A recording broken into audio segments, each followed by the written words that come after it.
ఈ యువకుని చూస్తే కృషి ఉంటే మనుషులు ఋషులవుతారు, మహాపురుషులవుతారు అన్న పాట అందుకుంటారు. ప్రస్తుత పోటీ ప్రపంచంలో ఒక్క ప్రభుత్వ ఉద్యోగం సాధించడమే గగనం. అలాంటిది ఈ యువకుడు 3 గెజిటెడ్ ఉద్యోగాలతో సహా 5 ప్రభుత్వ ఉద్యోగాలు సాధించి రికార్డు సృష్టించాడు. పెద్దపల్లి జిల్లా గోదావరిఖనికి చెందిన గాది సమ్మయ్య అనే సింగరేణి ఉద్యోగి కుమారుడు గాది సాయి లెనిన్ చిన్నతనం నుండి చదువుల్లో మెరుగైన ప్రతిభని కనబరుస్తూ వస్తున్నాడు. తెలంగాణ పబ్లిక్ సర్వీస్ కమిషన్ నిర్వహించిన 4 పోటీ పరీక్షల్లో 4 ఉద్యోగాలను సాధించి సత్తా చాటాడు.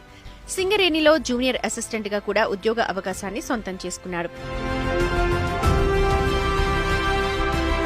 సాయి లెనిన్ గోదావరిఖనిలో 10వ తరగతి వరకు చదువుకున్నాడు. ఇంటర్ హైదరాబాద్ లో, బీటెక్ వరంగల్లో పూర్తి చేశాడు. గేట్ ద్వారా హైదరాబాద్ లో ఐఐటీలో ఎంటెక్ పూర్తి చేశాడు. ఈ క్రమంలో రైతు కుటుంబం నుంచి వచ్చిన గోదావరిఖని ఎక్సైజ్ సిఐ స్ఫూర్తితో పోటీ పరీక్షలకు సిద్ధమయ్యాడు. తెలంగాణ పబ్లిక్ సర్వీస్ కమిషన్ నిర్వహించిన అసిస్టెంట్ వెహికల్ ఇన్స్పెక్టర్